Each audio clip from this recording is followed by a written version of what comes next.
امام مالک بن انس رحمتہ تعالی علیہ سن 93 ہجری میں پیدا ہوئے۔ آپ کے بارے میں مشہور ہے کہ آپ 2 یا 3 سال شکم مادر کے اندر رہے۔ آج مادیت کے دور میں کوئی لوگ انکار کر سکتے ہیں بھی یہ خلاف فطرت ہے، یہ عادت کے خلاف ہے۔ میرے بھائی وہ رب کائنات ہے، اگر چاہے تو بغیر باپ کے حضرت عیسیٰ کو پیدا کر سکتا ہے، وہی رب اگر چاہے تو اس طریقے سے بھی کسی کی پیدائش کا معاملہ روح پذیر ہو سکتا ہے۔ امام مالک رحمۃ اللہ تعالیٰ علیہ نے تقریباً 900 اساتذہ سے علم دین حاصل کیا، ان میں سے 300 تابعین تھے۔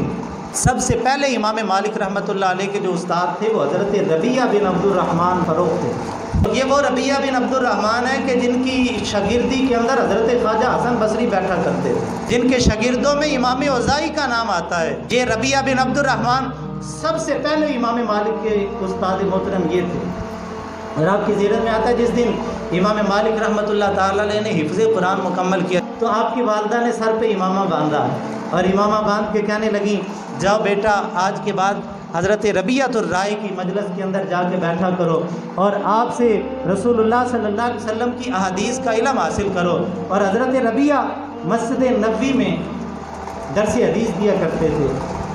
امام مالک رحمۃ اللہ علیہ جتنی حدیثیں سنتے علیحدگی میں جاتے اور اس وقت تک ان کو پڑھتے رہتے کہ جب تک وہ ساری حدیثیں زبانی حفظ نہ ہو جاتی۔ اور امام مالک رحمۃ اللہ علیہ کو اللہ تعالیٰ نے بڑا حافظہ عطا فرمایا تھا۔ آپ کے استاد کے بارے میں آتا ہے کہ امام مالک رحمۃ اللہ علیہ ان کے پاس بھی اور جا کے کہنے لگے استاد جی مجھے کچھ حدیثیں سنائیں، تو انہوں نے 40 حدیثیں سنائیں اور کہنے لگے کہ اگر تم ان کو یاد کر لو تو تم فقیہ ہو۔ وہ تختیاں یا برقے جن پہ بھی لکھا ہوا تھا وہ امام مالک کو دی، بس ایک نظر ڈالی اور کہنے لگے استاد جی مجھے یاد ہو گیا۔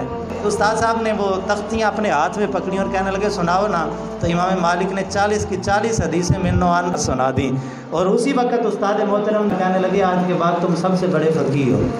حضرت ربیعہ کے بعد حضرت ابن حرمز رحمۃ اللہ تعالیٰ علیہ کی درس گاہ کے اندر حاضر ہوئے۔ جب آپ کی عمر صرف 10 سال کے قریب تھی، آپ کے استاد محترم نے فرمایا کہ مالک بن انس لوگوں میں سب سے بڑا عالم ہے۔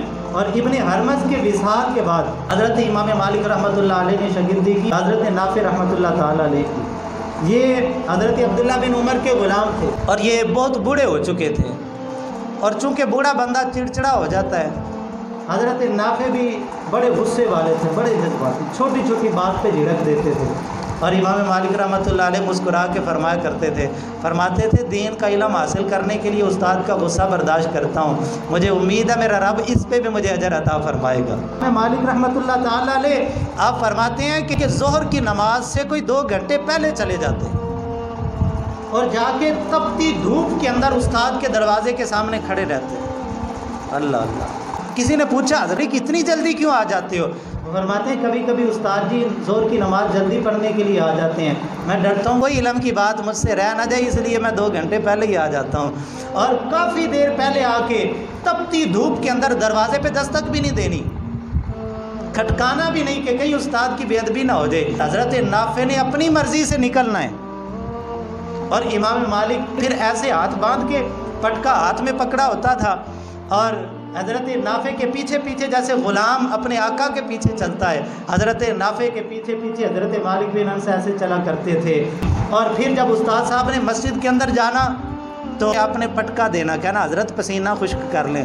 خود جو 2 گھنٹوں سے تپتی دھوپ میں کھڑا ہوا ہے وہ اپنا پسینہ صاف کرنے کی بات نہیں کرتا، حضرت نافع نے پسینہ خشک کرنا اور پھر بڑے ادب سے جب نماز پڑھ لینی، حضرت نافع نے تسلی کے ساتھ بیٹھ جانا۔ جب آپ نے دیکھنا کہ اب استاد صاحب کا موڈ ٹھیک ہو گیا ہے، پھر آپ نے کوئی مسئلہ پوچھنا، کوئی حدیث پاک پوچھ لینی، کسی دین کے معاملے میں گفتگو شروع کر دینی اور پھر دین کی مجلس کا آغاز ہو جانا۔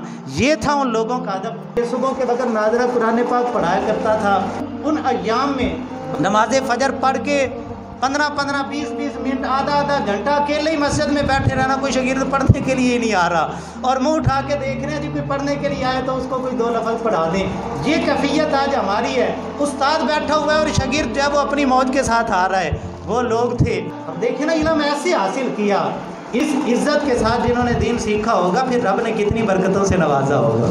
حضرت نافع کے بعد آپ نے ابن شہاب زہری کی درس گاہ کے اندر حاضری کا بھی شرف حاصل کیا، اور ابن